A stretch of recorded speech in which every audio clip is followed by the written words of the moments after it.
Sir నమస్తే sir Ramprasad గారు. నమస్తే సార్ రాంప్రసాద్ గారు, రీసెంట్గా ఒక బిజినెస్ ఆర్టికల్లో ఒక టాపిక్ ఒకటి చదివాను. భారతదేశంలో చాలామంది సీనియర్ సిటిజన్స్ అనేవాళ్ళు పేదరికంలో బ్రతుకుతున్నారంట. అదేవిధంగా చనిపోయేటప్పుడు ధనవంతులుగా చనిపోతున్నారంట. అసలు ఈ కాన్సెప్ట్ ఏంటో, ఈ టాపిక్ ఏంటో నాకు అర్థం కాలేదు. సో మరి నేను చదివిన ఆ టాపిక్ గురించి మీ ద్వారా కొంచెం డీటెయిల్డ్గా తెలుసుకుందాం అనుకుంటున్నాను సార్. తాకట్టులో ఉన్న బంగారాన్ని విడిపించి ఆ రోజు ఆన్లైన్ రేటుకే మేము కొంటాం. Sharma gold company. తప్పకుండా విష్ణు గారు, ఇప్పుడు సీనియర్ సిటిజన్ అయినా, మిడిల్ ఏజ్ పర్సన్ అయినా, యంగ్ ఏజ్ అయినా, this is a concept call living poor dying rich. ఇదొక దౌర్భాగ్యం. ఓకే, ఇది ఎక్కువగా సంభవించేది సీనియర్ సిటిజన్స్లో. ఎక్కువగా జరుగుతుంది. అంటే జీవితకాలంలో ఏ రోజు మంచిగా బ్రతకకుండా ఆస్తులు కూడబెట్టి అలాగే వదిలేస్తే అది డయింగ్ రిచ్. ఇది ఎందుకు జరుగుతుంది అంటే, ఎప్పుడైతే మీకున్న అసెట్స్లో క్యాష్ ఫ్లో ఉండదో, వాటి నుంచి అంటే ఒక ఇన్కమ్ ఉండదు. ఆస్తులు ఉంటాయి కోట్లలో, వాటి నుంచి ఇన్కమ్ ఉండదు. మరి అప్పుడు మీరు ఎలా బ్రతుకుతారు? ఈరోజు మీరు ఎలా బ్రతుకుతారు అనేది మీకున్న ఆస్తులను బట్టి కాదు, మీకున్న ఆదాయాన్ని బట్టి మీ లైఫ్ స్టైల్ డిసైడ్ అవుతుంది. మన వాళ్ళకి ఏంటంటే ఫిజికల్ అసెట్స్ అంటే విపరీతమైన ప్రేమ, సెంటిమెంటు, ఎమోషన్స్. ఈ స్థలాలు, పొలాలు, ఇల్లులు పెట్టేసుకుంటే ఇవన్నీ ఉన్నప్పుడు ఏంటంటే మీ నెక్స్ట్ జనరేషన్కి ఒక ధైర్యం, భరోసా వస్తుంది. ఏమని? ఈయన అన్నాళ్ళు ఉంటాడు, ఈయన పోయినప్పుడు ఇది మనకే కదా అని. అంతే కదా, అది నిజం. అంతే. ఈ టాపిక్ ఎలా ఉంటుందంటే, డీటెయిల్గా ఓపెన్గా మాట్లాడితే ఇది అంటారు కదా, విడం అంటే పాముకి, కరం అంటే కప్పకి. అలా ఉంటుంది పరిస్థితి. ఇలా చెప్తే మీరు అలా చెప్తారు, మా పేరెంట్స్ అలా కాదంటారు. కానీ అలా కాదు. నిజం ఏంటంటే, when you become senior citizen, income లేనప్పుడు ఆ రోజు ఇన్కమే మీ లైఫ్ స్టైల్ డిసైడ్ చేస్తుంది. కానీ మీరు జీవితకాలం పెట్టుకున్న ఆస్తులన్నీ ఏంటి? ఇన్కమ్ ఇవ్వని ఆస్తులు. వాటి నుంచి మనకేమి ఆదాయం రాదు కదా. రాదు. రానప్పుడు ఇంకా లైఫ్ స్టైల్ ఎక్కడ ఉంటుంది? మీరు ఆధారపడాలా, ఆశించాలా పిల్లల నుంచి? వీళ్ళకేమో సెంటిమెంట్, ఎమోషన్ ఎలా ఉంటుంది అంటే, ఇద్దరు అమ్మాయిలను 2 ఇళ్ళు ఇస్తానంటాడు, 2 పొలాలు అంటాడు, 3 అబ్బాయిలను 3కి ఇస్తానంటాడు. ఇదే కాదన్నట్టు 60 ఏళ్ళు వచ్చాక రిటైర్మెంట్ అప్పుడు మన వాళ్ళకి ఏమి ఇచ్చా, మన వాళ్ళకి ఏమి ఇస్తానంటే అసలు ఈయనకేం ఉంచుకుంటాడు. ఇవ్వద్దని చెప్పట్లా. మీకు సరిపడా మీరు తినగలిగంత ఆదాయ మార్గాలు పెట్టుకొని, ఆ ఎక్కువగా ఉన్నది మీరు ఉన్నప్పుడు ఇచ్చేయండి. దానివల్ల మీ మీద రెస్పెక్ట్ పెరుగుతుంది. మీరు పోయినాక వచ్చే దానివల్ల రెస్పెక్ట్ ఉండదు. ఇప్పుడు 10 కోట్ల ఆస్తి కూడబెట్టాడు, ఆస్తి ఉంది కానీ ఆదాయం లేదు. మరి ఆయన బ్రతకలా గొప్పగా ఉంటుంది? అంతే కదా. అలాగే బ్రతకాలి. పోయాక మరి 10 కోట్లు మిగిలిచ్చాడు కదా అంటే ఈజ్ రిచ్. ఎప్పుడు? పోయినప్పుడు. ఉన్నంతకాలం బ్రతకేంటి? 10,000 ఎలా బ్రతకాలి? నెల ఎలా మెడిసిన్స్ ఎలా తీసుకోవాలి? ఉంటాయి కోట్లు ఆస్తి. గవర్నమెంట్ హాస్పిటల్కి వెళ్ళి టాబ్లెట్లు తెచ్చుకుందాం అంటే ఇంకేంటి? అది ఆయన చేయాల్సిన పని కాదు కదా. లేని వాళ్ళ విషయం ఓకే, ఎనీవే. బట్ ఉన్న వాళ్ళు ఎందుకు అలా బ్రతకాలి? చాలా మంది నేను కూడా చూస్తుంటాను, స్థలాలు, పొలాలు ఉంటాయి, ఊర్లో పెద్ద పెద్ద ఇల్లు ఉంటాయి. ఏదైనా జబ్బు వచ్చినప్పుడు సరైన హాస్పిటల్కి వెళ్ళి ట్రీట్మెంట్ చేయించుకోరు. ఒక 2-3 సంవత్సరాలు మంచం మీద కూడా అల్లాడుతూ ఉంటారు. అదే మీకు ఇది ఎప్పుడు తెలుస్తుంది అంటే, లివింగ్ పూర్ కాకుండా లివింగ్ డీసెంటర్, మంచి బ్రతకంటే పెన్షనర్స్ దగ్గర కనపడుతుంది. ఒక 70 ఏళ్ల వయసులో ఉన్న పెన్షనర్కి, పెన్షన్ లేని అతనికి కూర్చుంటే చెప్పవచ్చు ఎవరు పెన్షనర్ కాదు. వాళ్ళ డ్రెస్అప్లో చెప్పవచ్చు, వాళ్ళ మాటల్లో చెప్పవచ్చు, వాళ్ళ నడకలో చెప్పవచ్చు. ఆ కాన్ఫిడెన్స్ ఏమవుద్దంటే, పెన్షన్ అంటే ఆయన ఎవరి మీద ఆధారపడలేడు. పెన్షన్ వస్తే ఏమవుద్ది? ఇప్పుడు చాలామంది పెన్షన్స్ 60-70 వేలు ఉన్నాయి ఈరోజు. 72-75 ఏళ్ళ వయసులో ఉన్నాయి, చాలామందికి ఉన్నాయి స్టేట్ గవర్నమెంట్ డిపార్ట్మెంట్స్. ఇప్పుడు ఆయన 60 వేలు ఖర్చు పెట్టడం కష్టం కదా. అంటే ఆయనకున్న ప్రెజర్ ఏంటి? డబ్బు ఖర్చు పెట్టడం ఆయనకి ప్రెజర్. నెక్స్ట్ మంత్ పెన్షన్ వచ్చే లోపల ఈ పెన్షన్ ఖాళీ చేయాలి, చేయలేడు, మిగిలిపోద్ది. మిగిలితే అప్పుడు ఎవరికొకరికి ఏదో గిఫ్ట్ ఇవ్వాలి కదా. అప్పుడు ఆయన మీద జనాలకి రెస్పెక్ట్ పెరుగుతుంది. ఇప్పుడు ₹1,00,00,000 ఆస్తి కనుక మీరు మనవడికో, మనవరాలకో, కొడుకో వస్తే రెస్పెక్ట్ కన్నా, మీరు మీ జేబు నుంచి 10,000 తీసి ఏదైనా కొనుక్కోమని ఇస్తే వచ్చే రెస్పెక్ట్ చాలా ఎక్కువ. తాతగారి నుంచి ₹1,00,00,000 ఆస్తి వచ్చింది అంటే, మా తాత నాగతే ఎవడికి వస్తుంటాడు. కానీ ఆ తాత వీడికి ఒక సైకిల్ కొనిపెడితే 20,000 పెట్టి, ఒక 4 లక్షల బండి కొనిపెడితే ఆ రెస్పెక్ట్ వేరు. తెలుగులో ఒక మాట ఉంటుంది, ఏమంటారంటే, నీళ్లు పళ్ళ మెరుగు, ఎలాగైతే నీళ్లు పైనుంచి కిందికి వస్తాయి, ప్రేమ కూడా పైనుంచి కిందికి వస్తుంది, కింద నుంచి పైకి వెళ్ళదు. అది ఫ్యాక్ట్, ఎవరు ఒప్పుకున్నా ఒప్పుకోకపోయినా. అందుకే ఆ ప్రేమను కొనుక్కోవాలి. ఎలా కొనుక్కోవాలి? గిఫ్ట్లు ఇచ్చి కొనుక్కోవాలి. సో గిఫ్ట్లు అంటే మీ దగ్గర ఏమి ఉండాలి? ఆదాయం ఫస్ట్ ఉండాలి. ఆదాయం ఉండాలి, ఆదాయం ఉండాలి, గిఫ్ట్లు ఇచ్చి సర్ప్రైజ్ రెగ్యులర్ చేయాలి. ఆదాయం ఉండాలి. అది ఉన్నప్పుడు అందరూ మీతో ప్రేమగా ఉంటారు. ఆ టైంకి వచ్చి మిమ్మల్ని చూసిన వాళ్ళు, మీతో టైం గడిపిన వాళ్ళకి మీరు ఏదో ఒకటి చేతిలో పెట్టగలుగుతారు. అప్పుడు అందరూ మీ దగ్గరికి వస్తారు. బెల్లం చుట్టూ ఈగలు అంటారు కదా, అలా.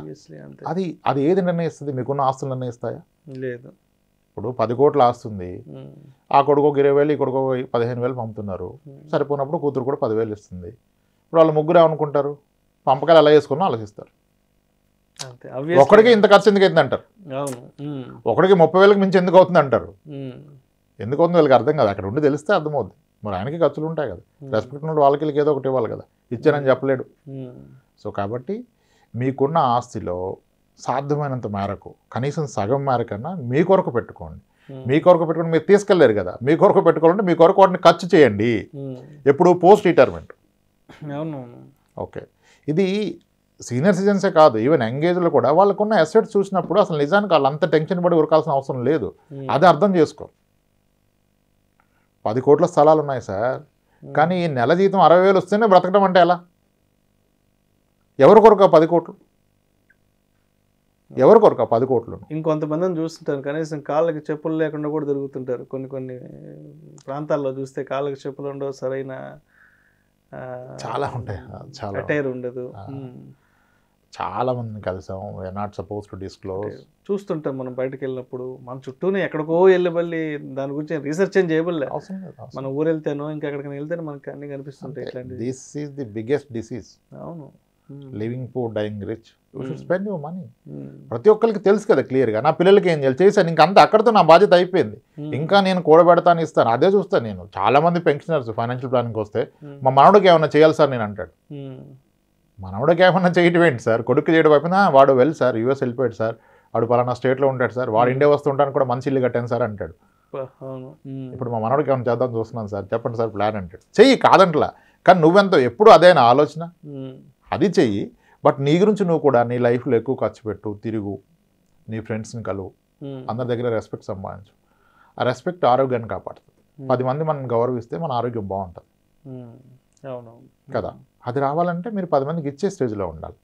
దాన్ని అలాగే అట్టుపెట్టి నేను పోయాక మంచిగా కూడబెట్టానంటే అది ప్రాబ్లం. ఈ ఎమోషన్ తగ్గించుకోవాలి, లిక్విడ్ అసెట్స్ వైపు మూవ్ అవ్వాలి. ఎంతన్నా కానీ అది మ్యూచువల్ ఫండ్ అవ్వాల్సిన అవసరం లేదు, స్టాక్ అవసరం లేదు, ఎఫ్డి కావచ్చు, ఆర్డీ కావచ్చు, ఎంఐఎస్ స్కీమ్ కావచ్చు, సీనియర్ సిటిజన్ వయోవందన, వాటెవర్ చాలా ఉన్నాయి కదా, సీనియర్ సిటిజన్ సేవింగ్ స్కీమ్ కావచ్చు, ప్రధానమంత్రి వయోవందన స్కీమ్ కావచ్చు. బట్ మీకంటూ ఒక రెగ్యులర్ ఇన్కమ్ రావాలి. ఈ నెల వస్తే ఖర్చులకు డబ్బులు వచ్చేయాలి, నెల రాకముందే ఖర్చులకు డబ్బులు ఉండాలి మీకు, నెక్స్ట్ మంత్కి మళ్ళీ ఉండాలి. అప్పుడు మీ హెల్త్ లెవెల్ వేరు ఉంటుంది. అందుకే నేను ప్రతిసారి కోట్ చేస్తా, పెన్షనర్స్ లైఫ్ స్టైల్ చాలా బాగుంటుంది. అండ్ ఒక పెన్షనర్ని ప్రతి ఒక్కరు రెస్పెక్ట్ చేస్తారు. ఒక పెన్షనర్ ప్రాణానికి విలువ ఎక్కువ. ఎందుకంటే ఆ ప్రాణం పోతే ఆ పెన్షన్ ఆగిపోద్ది. ఆయనకి ₹1,00,000 70,000 పెన్షన్ ఉంటాయి, ఆయన తినగలిగింది 30, మిగిలిన 30 మిగిలిపోతుంది కదా. మరి అది పక్కన వాళ్ళకే కదా. మరి అప్పుడు ఆ ప్రాణం ఉంటే మంచిది కదా. 80 ఏళ్ళు, 85, 90 ఏళ్ళు, అదే ఏ ఆదాయం లేదు, ఖర్చులే ఉన్నాయి, అప్పుడు ఎలా ఉంటుంది ఫీలింగ్? అప్పుడు ఏమంటారు తెలుసా, చాలా క్యాజువల్గా చెప్తారు, ఆయన ఇబ్బంది పడటం ఎందుకు, మన ఇబ్బంది పెట్టడం ఎందుకు, జరిగిపోతే బాగుంటుంది కదా, ఇబ్బంది పడకుండా అంటారు. అదే ఒక పెన్షనర్ విషయంలో ఆ మాట రాదు కదా. So this is the biggest disease. దీన్ని కరెక్ట్ చేసుకోవాలి. ఇప్పుడు చాలామంది రియలైజ్ అవుతున్నారు, they started building liquid assets. నేను చాలామంది సీనియర్ సిటిజన్స్ చూసాను సార్, అంటే 60 తర్వాత రిటైర్ అయిపోయి నెలకు ఒక 50-60 వేలు పెన్షన్ అమౌంట్ వస్తున్నా సరే కాలక్షేపం కోసం ఇంకేదన్నా కొంత పార్ట్ టైం జాబ్ చేస్తుంటారు చాలా మంది నేను చూశాను. ఓకే, ఏదైనా ఇన్సూరెన్స్ ఏజెంట్ గానో ఇట్లా కూడా చేస్తుంటారు చాలా మంది. ఓపుకుంటే చేసుకోవచ్చు, ఓపికంటే అలా చేసే వాళ్ళు కూడా చాలా ఎంజాయ్ చేస్తారు. ఎందుకంటే ఆయన డబ్బు కోసం చేయట్లేదు కదా. అలా దేవుడు సడన్ ఫ్యామిలీస్ హెల్ప్ చేస్తారు, టెంపుల్స్ లో ఏదో ఒకటి రోల్ తీసుకుంటారు. అవునవునవును, వాళ్ళు ఎంత నీట్ గా చేస్తారు, డిసిప్లిన్ గా చేస్తారు. ఎవడు వేలు పట్టి అనుకుంటూ ఉండదు వాళ్ళు చేసే పనిలో, అంత ఎక్స్పీరియన్స్ కదా. అలాగే డబ్బు ఆశించాల్సిన అవసరం లేదు. పెన్షనర్ రూపాయి ఆశించి చేయట్లేదు పని. ఇంకొంతమంది ఏదైనా స్కూల్స్ కాలేజెస్ లో ఫ్యాకల్టీకి వెళ్తుంటారు, ఎంజాయ్ 3 hours 2 hours ఇట్లా enjoy. Highly demand guest lectures ఇస్తారు, గెస్ట్ లెక్చరర్స్. అవునవును, ఎందుకంటే ఆ వయసులో డబ్బు గురించి చేయట్లా. అవును, కానీ డబ్బు వస్తే కూడా వస్తుంది, హ్యాపీనే కదా. అవన్నీ చేయొచ్చు. అవన్నీ ఎప్పుడు చేస్తారు? మీ లైవ్లీహుడ్కి మీరు ఆల్రెడీ ఒక గ్యారంటీడ్ ఇన్కమ్ పెట్టుకుంటే. పెన్షనర్ విషయంలో మనం పెద్ద వరి అవసరం లేదు సార్, దేర్ పెన్షనర్స్, కానీ వాళ్ళు కూడా మిస్టేక్ చేయడం చూస్తున్నాం. ఓ చాలా క్లయింట్స్ వస్తారు, అన్నీ మనం ఎక్కడ చెప్పలేం. కానీ ఎస్ ఎస్ ఒక క్లయింట్ వచ్చారు 64 years, sorry 67 years, financial planning వస్తే మాట్లాడాం. మా చిన్నోడు సరిగ్గా సెట్ కాలేదు, వీడికి వాడికి సమానంగా ఇస్తే పెద్దోడికి కోపం వస్తుంది, వీడికి ఇవ్వడం కొరకు నేను నా ఖర్చులు తగ్గించుకొని నేను ఇంతకుముందు సిగరెట్లు తాగేది మానేసి బీడీలు తాగుతున్నాను అంటే.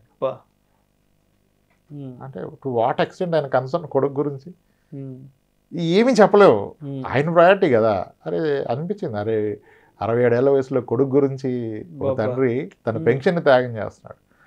ఆయన పిల్లలకి ఏంటి సార్ ఏమైనా చేయండి అంటారు, ఆయన పిల్లలకి ఏమైనా చేయాలి సార్, చిన్నోడు పిల్లలు కాడు వెదవ సార్, వాడు పని చేయడు సార్, మా కోడలు చాలా మంచిది సార్, ఏమిచ్చినా ఆమెకి ఇస్తా వాడికి ఇవ్వను సార్, కానీ పెద్దోడు కోపం వస్తుంది సార్ అంటాడు. అంతా వీడికి ఇస్తున్నాను కోపం వస్తుంది సార్, నేను నాకు వచ్చే రెంట్లోనే బతికేస్తాను సార్ 12,000 దాటకుండా నెలకి, నా పెన్షన్ అంతా వీళ్ళకే సార్. మనం అవ్వలేము సార్, అదంటే ఆయన ఇష్టం. కానీ బట్ ఏదైనా సరే ఆస్తులను అలాగే ఉంచి మీకు సరిగా మీకు కోరుకున్నది తినకుండా తిరగకుండా తాగకుండా జీవించడం అయితే తప్పు మన దృష్టిలో. ఇట్స్ అప్ టు ఎవరి నిర్ణయం వాళ్ళది, కానీ ఇది మన ఆలోచన విధానం. ఎమోషన్ తగ్గించుకోవాలి, అంటే ఫిజికల్ అసెట్స్ అంతే, దట్ సాల్వ్స్ ఎవ్రీథింగ్. అదే మనీ ఇప్పుడు 4 కోట్లు ఉంది, 1 కోటి రూపాయలు తీసి బ్యాంకులో వేయండి, నెలకు ఒక 50,000 వస్తుంది, 6% వేసుకోండి చాలు కదా హ్యాపీగా. మీరు తినేదే ఉంది, మీరు ఇంట్రెస్టే తిన్నారు, అసలు అలాగే ఉందిగా, అసలు మీ పిల్లలకే ఉంటుంది, అలా పెట్టుకుంటే ఉత్తమం సార్. నేను ఇంకొన్ని సినారియోస్ చూశాను రాంప్రసాద్ గారు, అంటే కొంచెం విలేజ్ వాతావరణంలో నాకు తెలిసిన వాళ్ళు పెద్దవాళ్ళే ఒక 5-10 లక్షలు వడ్డీలకు తిప్పుతుంటారు, మళ్ళా 5-10 లక్షలు వడ్డీలు తిప్పుతుంటారు, కానీ కనీసం కాళ్ళకి చెప్పులు ఉండవు, సరైన చొక్కా పంచ కూడా ఉండదు. నాకు అనిపిస్తుంది ఎందుకు 5-10 లక్షలు ఊర్లో వడ్డీలు తిప్పుతుంటారు, తెలిసిన వాళ్ళకి వీళ్ళకి ఇస్తుంటారు, కానీ అసలు వాళ్ళు రూపాయికి ఇచ్చే విలువ ఎక్కువ, లైఫ్ స్టైల్ నిజంగా వాళ్ళ జీవితానికి విలువ తక్కువ, రూపాయికి విలువ ఎక్కువ వాళ్ళ దృష్టిలో. అంటే మరి ఇంట్లో కూడా చెప్తుంటారు, అరే నెలకు 10-15 లక్షలు ఊర్లో వడ్డీలు తిప్పుతున్నాడు, అసలు చూడు ఎలా ఉన్నాడు, అసలు కాలు బాగాలేదంటే చెయ్యి బాగాలేదంటే షుగర్ అంటే కనీసం హాస్పిటల్కి వెళ్ళి చూపించుకోడు, ఎక్కడ డబ్బులు అయిపోతాయి అని 10 లక్షలు వడ్డీలు తిప్పుతున్నాడు ఊర్లో అని చెప్తుంటారు. అంటే ఇవన్నీ రియలిస్టిక్. మనం ఏదైనా ఊరు వెళ్తే మన చుట్టుపక్కల వాళ్ళని చూస్తుంటాం, ఇది ఇబ్బందికరంగా ఉంటాయి సార్, చెప్తే వీడి గురించే చెప్పాలనుకుంటారు పక్కన. అవునవునవును, ఏమి లేదు, బెటర్ అట్లీస్ట్ పెన్షన్ అయితే అద్భుతం. పెన్షన్ కాకపోతే మీకు పెన్షన్ మీరు క్రియేట్ చేసుకోండి, దట్ సాల్వ్స్ ఎవ్రీథింగ్. ఆ పెన్షన్ క్రియేట్ చేసుకుని మిగిలినంతా వాళ్ళకే లేదు, నేను మీ పిల్లలకి ఇవ్వద్దని ఏం చెప్పట్లే, పిల్లలు కదా ఎవరికి ఇస్తారు, కానీ మీ లైఫ్కి ప్రయారిటీ, మిమ్మల్ని మీరు ప్రేమించండి, పిల్లల కన్నా మిమ్మల్ని మీరు ప్రేమించుకోండి, మీకంటూ కాస్త పెట్టుకోండి, ఒక రెగ్యులర్ ఇన్కమ్ పెట్టుకోండి, సొసైటీలో గౌరవప్రదంగా. ఇప్పుడు మీరు చెప్తున్నారు ఒక ఆయన గురించి ఇలా ఉన్నాడని, అంటే మీరు ఆయన ఏం చేస్తున్నారు, ఆయన మీద మీకు గౌరవం లేదు, అదే కదా, ఆ గౌరవాన్ని క్రియేట్ చేసుకునే విధంగా బ్రతకండి. అంటే రిటైర్మెంట్ తర్వాత ఒక 50-60 వేల రూపాయలు పెన్షన్ వస్తుంటే కూడా వాళ్ళకు ఉండే సర్కిల్, వాళ్ళకు ఉండే ఫ్రెండ్స్ కూడా చాలా బాగుంటుంది. నిద్ర లేచి హ్యాపీగా ఒక తెల్ల చొక్కా తెల్ల ప్యాంటు, బాగా ఇస్త్రీ చేసిన తెల్ల చొక్కా తెల్ల ప్యాంటు, మంచి చెప్పులు షూ వేసుకుని అలా బయటకు వెళ్ళి 10 మంది ఫ్రెండ్స్ని కలిసి వస్తుంటారు చాలా మంది. చాలా మంది ఉన్నారు సార్, అంటే చాలా ఎంత కన్సర్న్ ఉంటుంది వాళ్ళకి, ఎంత ఆర్గనైజ్డ్ ఉంటారు. అవును, మంచి ఫ్రెండ్ సర్కిల్, మంచి హై ప్రొఫైల్ పీపుల్ ఉంటారు వాళ్ళ సర్కిల్లో. ప్రొఫైల్ అయినా సరే, ఆ ప్రొఫైల్లో మీరు ఎవరి మీద ఆధారపడకుండా రూపాయి అప్పు లేకుండా మీరు అన్నట్టుగా బ్రతకగలిగితే ఎవడైనా రెస్పెక్ట్ ఇస్తారు. విలేజ్లో ఉండే వాళ్ళకి విలేజ్లో ఒక సెట్, ఒక గేటెడ్ కమ్యూనిటీలో ఒక సెట్ ఆఫ్ పీపుల్, ఎక్కడ ఒక సెట్ ఆఫ్ పీపుల్ ఉంటారు కదా. అది మీకు ఇన్కమ్ ఉంటేనే ఆ రెస్పెక్ట్ మీరు ఈజీగా కలవగలుగుతారు జనాలతో, అది లేని రోజు కలవడం కష్టమైపోతుంది. Thank you so much Ramprasad గారు. Right sir. మన అందరి జీవితాలకు ముడిపడిన ఒక రియలిస్టిక్ టాపిక్ని, మన చుట్టూ ఉన్న కొంతమంది లైఫ్ స్టైల్ ఎలా ఉంటుంది అంటే, లక్షల రూపాయలు కోట్ల రూపాయల ఆస్తులు ఉండి కూడా చివరి రోజుల్లో వాటిని సరైన విధంగా ఖర్చు పెట్టుకోలేక, ఒక మంచి లైఫ్ స్టైల్ని అనుభవించలేక కొంతమంది ఎలా ఉంటారు ఏంటి. ఆస్తులు కూడబెట్టుకోవడం కాదు, ఆ కూడబెట్టిన దాన్ని సరైన టైంలో కూడా మనం దాన్ని ఖర్చు పెట్టుకొని మన లైఫ్ స్టైల్ని చాలా చక్కగా ఉంచుకోవాలనే అంశం గురించి చాలా డీటెయిల్డ్గా, చాలా ఏమంటారు హార్ట్ఫుల్గా, కొంచెం హృదయాన్ని టచ్ చేసే టాపిక్ ఇది. నిజంగా చాలామందికి ఉపయోగపడుతుంది సార్, ఎందుకంటే కోట్లు సంపాదించేసి అలా పెట్టేసి ఉంటారు, అవి ఏం చేద్దామనో ఏంటో అర్థం కాదు. బట్ నిజంగా ఈ వీడియో వాళ్ళకి కనువిప్పు అవుతుందని మనస్ఫూర్తిగా కోరుకుంటున్నాను. Thank you so much Ramprasad గారు. రైట్ అండి విష్ణు గారు.